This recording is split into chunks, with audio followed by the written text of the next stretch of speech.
Yeah. I snapped a picture. I got to send it to the wife. Like, yeah, this is why we haven't made it to Brainerd yet.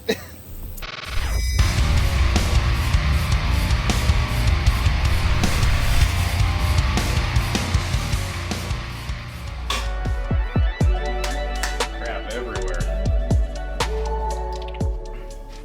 Welcome back, everybody. So, it's been a while. I haven't talked to you guys in, we'll call it a minute. It's been a little more than a minute.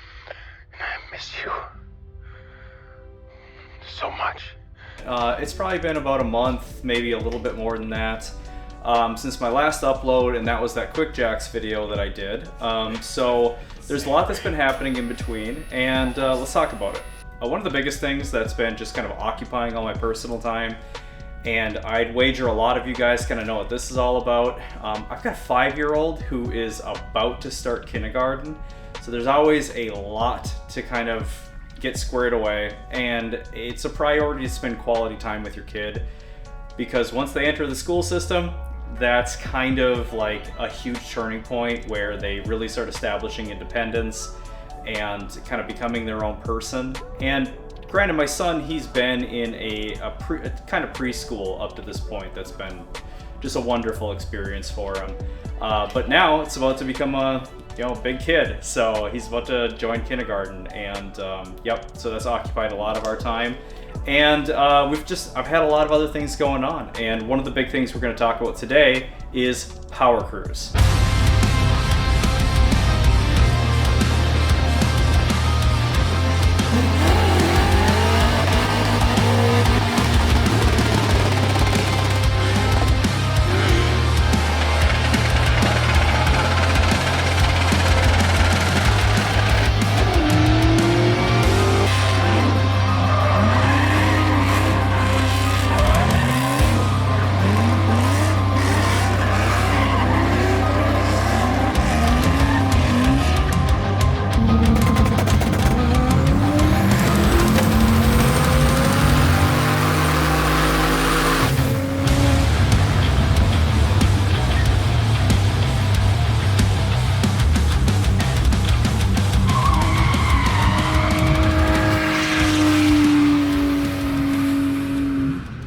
So, the Ford made it to Powercruise, but we had a little bit of drama on the way there. So, I got really excited. I decided not to try and take the Camaro to Powercruise because after the last autocross, which I'll throw together some highlights to throw together a video for next week about that.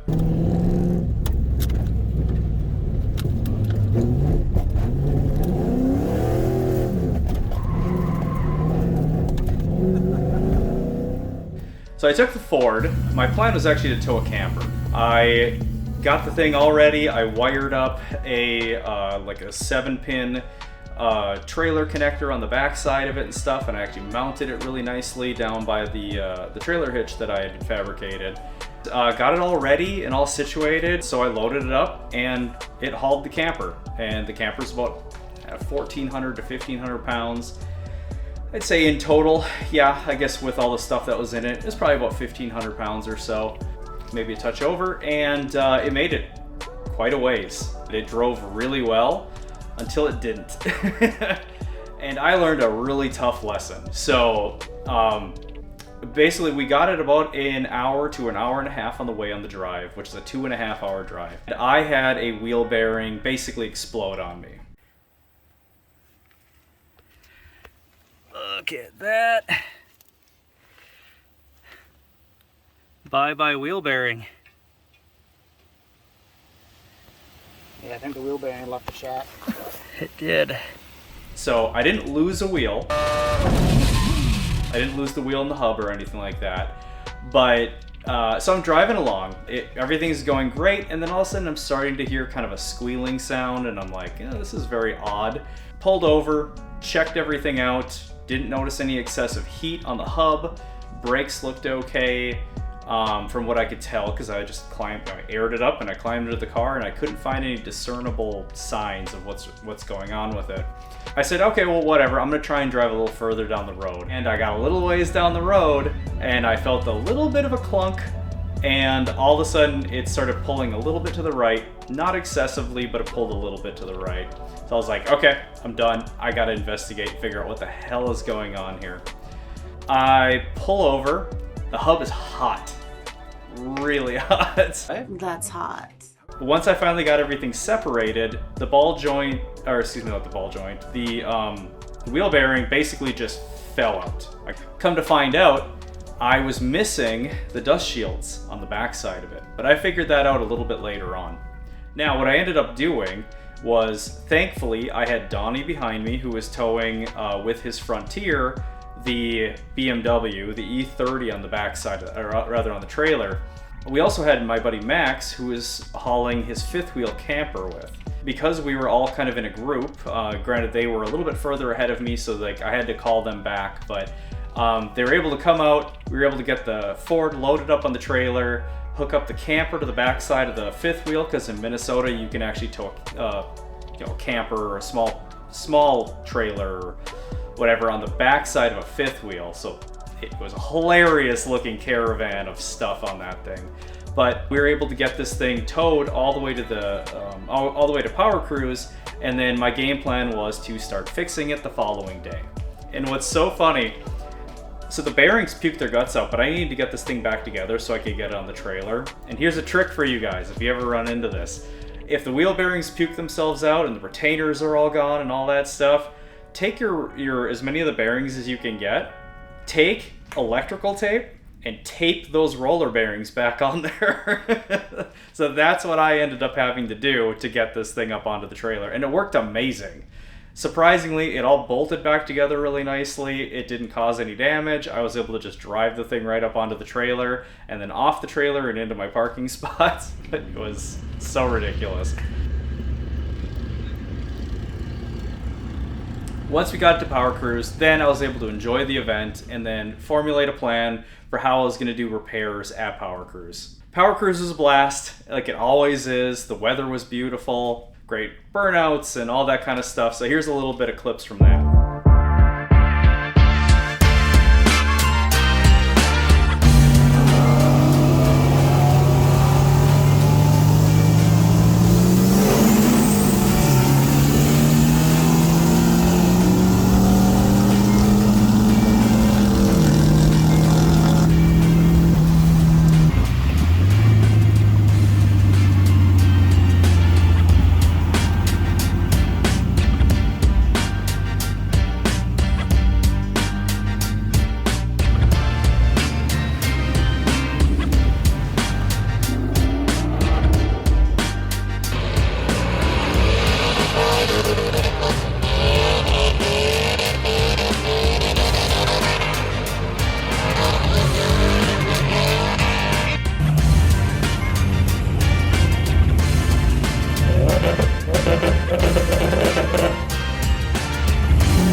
Why don't you want to race the guy with the chute?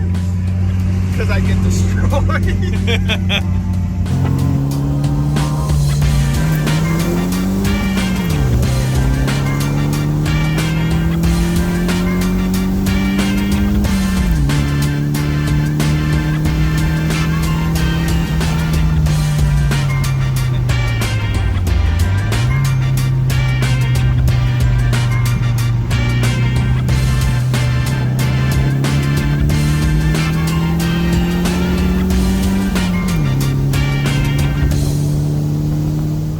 So when it came to actually repairing this thing, it really wasn't that much drama.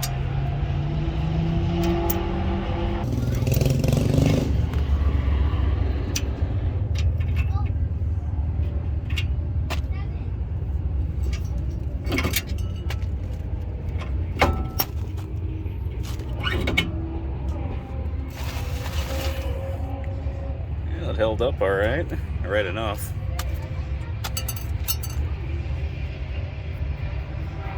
No real damage on the snout, so that's good. Let's see. Is the rotor salvageable? Maybe. Might have to get some opinions on this. Let's see. The hardest thing was getting that inner bearing race off of there, which I did eventually because I had a grinder, so I picked up some cutoff wheels and all that stuff, and I got it split off. And then I realized something. I realized that I was missing something very important. I was lacking a dust shield on the backside and a dust shield on the front. And I don't know how this escaped me, how I didn't think to put these things on, but it makes perfect sense why those bearings looked really dry.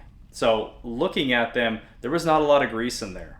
And it tells me that they must have just gotten hot from normal brake use or something, and maybe the grease had just kind of seeped itself away, or I just didn't put enough grease on there in the first place. So it was a combination of things, and it was a hell of a learning experience.